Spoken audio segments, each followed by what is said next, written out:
আসসালামু আলাইকুম বন্ধুরা, রাফেউলিস কিচেন অ্যান্ড ব্লগ থেকে আপনাদের সামনে বাঁশকুড়াল নিয়ে চলে আসলাম। এটা পাহাড়িদের অত্যন্ত ঐতিহ্যবাহী একটা খাবার। ধীরে ধীরে আমাদের বাঙালিদের সবার ঘরেও আসন পেতে নিয়েছে।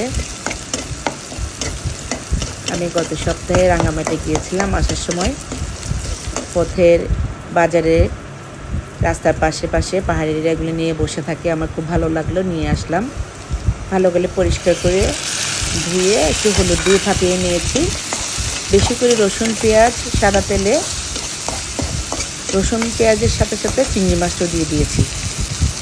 অনেকক্ষণ কষানোর পরে হলুদ মরিচ ধনিয়া লবণ হালকা পানি দিয়ে কষিয়ে নিয়েছি।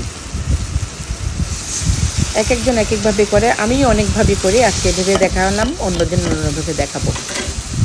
সেদ্ধ করা একেবারে কচি, শক্তগুলো ফেলে দিয়েছি।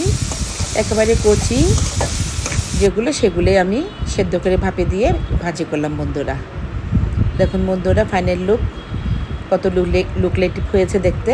খেতেও মাশাল্লাহ আলহামদুলিল্লাহ অসাধারণ হয়েছে। আপনারা কে কীভাবে খান জানাবেন। আমি বাঁশকুড়ালটা অনেক সময় কেটে ভালো করে সেদ্ধ করে, হলুদ দিয়ে সেদ্ধ করি না, সাদা পানি দিয়ে সেদ্ধ করি। পানি ঝরিয়ে শুধু কাঁচামরিচ পেঁয়াজ দিয়ে ভেজে নামানোর সময় একটা ডিম ভেঙে দিই। সেটাও খেতে অসাধারণ লাগে। আপনাদের কেমন লেগেছে জানাবেন। সবাই অনেক অনেক ভালো